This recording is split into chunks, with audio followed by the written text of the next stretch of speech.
Chapter 14. The Israelites leave Egypt. The baby Moses. Do you remember reading about Abraham? When Abraham lived in Ur, he was a polytheist. He believed in the moon god and many other gods. But after Abraham heard a voice telling him to go to Canaan, he became a monotheist. He believed there was only one God, and that the voice that spoke to him was the voice of that one God. Abraham had a son named Isaac, and Isaac had a son named Jacob. Jacob didn't have just one son. He had 12. Each one of those sons had a big family too. Altogether, Jacob's sons and their families made up a whole new nation. This nation was called Israel. The Israelites, the people of Israel, were unusual in the ancient world because they were monotheists. They only worshipped one God, and they tried to obey his commands. Because God had told them to live in Canaan, the Israelites tried to stay there, even though it was a dry and rocky place. But then a famine came. It stopped raining. Plants wouldn't grow. Animals died. The Israelites had no food for their flocks or for themselves. They were afraid that they would die too. Do you remember the story of Joseph? Joseph's brothers sold him to be a slave in Egypt, but Joseph became a very important man in Egypt, and he had plenty of grain and water. So he invited the Israelites down into Egypt. They packed up their tents, their animals, their families, and all their belongings and traveled down to Egypt. They started to keep their flocks and grow their crops on the banks of the Nile. At first, the Egyptians didn't mind having the Israelites in their country, but then they saw the Israelite nation growing larger and larger. Soon, the Egyptians started saying to each other, "What if these people decide to attack us? They might even take our kingdom away." After all, that was exactly what Hyksos had done years before. So the Egyptians made the Israelites into slaves. They forced the Israelites to make the mud bricks that they used to build their houses and temples. The Israelites were not allowed to carry any kind of weapons. They had to work hard for no pay. But the Israelite nation kept growing bigger and bigger, and the Egyptians were still afraid. The book of Exodus in the Bible tells us the story of what happened next. The Pharaoh of Egypt sat on his throne, a frown on his face. "What will I do about all those Israelites in my country?" he thought to himself. "There are more and more of them, all the time. Soon they will take over Egypt.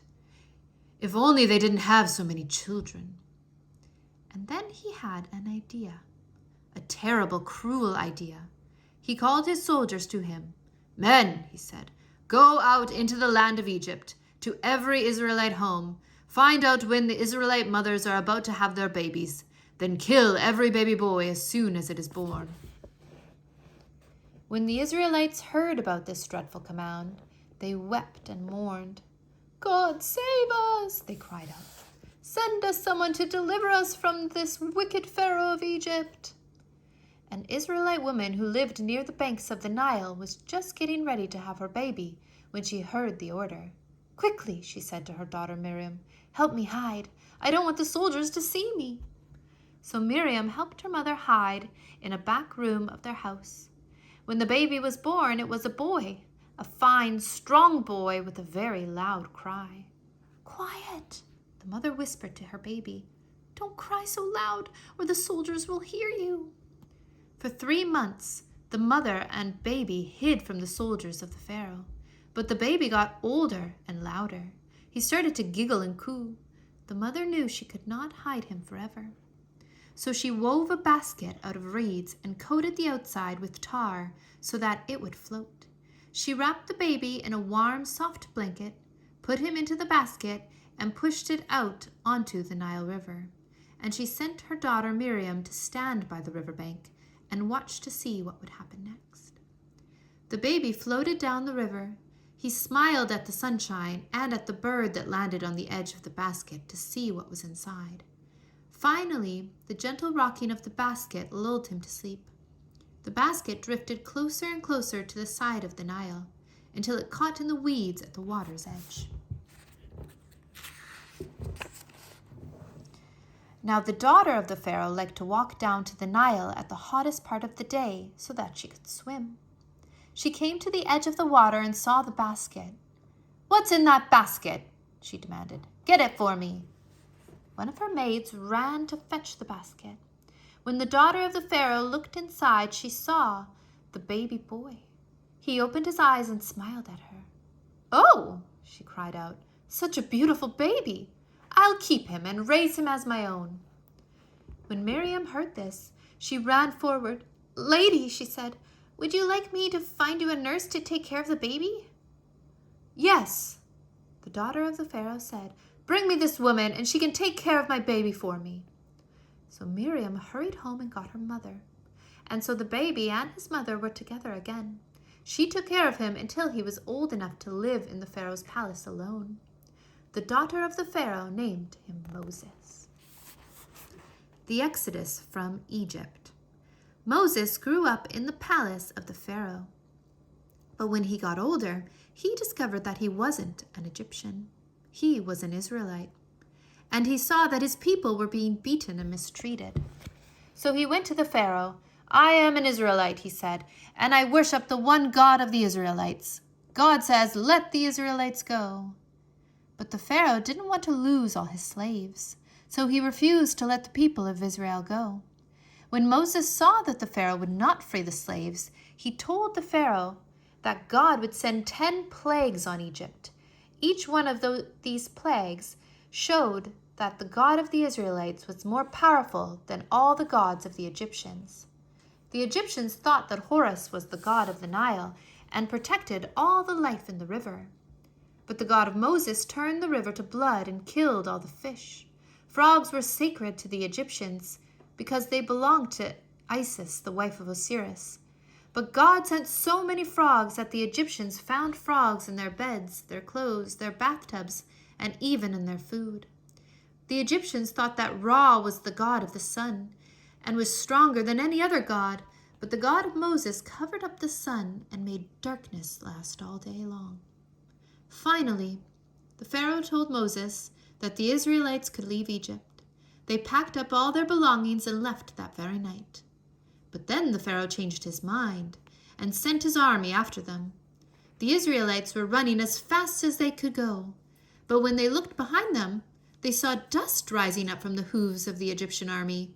"Faster!" they cried, "faster! Or the Egyptians will take us back to Egypt, and we will be slaves again." Then they looked up. Ahead of them they saw the shore of a sea, the Red Sea. Water lay in front of them, as far as they could see, and the Egyptians were behind them. They couldn't go forward, and they couldn't go backward. "We are trapped," they said. "Moses, have you led us out of Egypt, only to kill us here on the shores of the Red Sea?" Then Moses raised his staff. God parted the waters so that the Israelites could walk through. Huge walls of water rose up on either side of them. They could see fish swimming in the walls, but the ground beneath them was dry. They walked all the way through the Red Sea to the other side, but behind them the Egyptians were still coming. The Egyptians drove their war chariots down into the sea as well. Then Moses lifted his staff again. The water flooded back over the Egyptians and drowned them all. The Israelites were finally free. This part of Israel's history is now called the Exodus. The story of the Exodus shows monotheism winning out over polytheism, because the one God of Israel was able to conquer the many gods of Egypt. The Israelites walked from Egypt all the way back up to Canaan, where Abraham had once lived. They lived in Canaan for many years and became a powerful kingdom in their own right. The story tells us something else too. Egypt, which had been powerful for a long time, was once again growing weak. The new kingdom of Egypt had come close to ruling the world. But now, even a band of slaves without weapons could escape from the clutches of the Egyptian army. Egypt was losing its strength once again.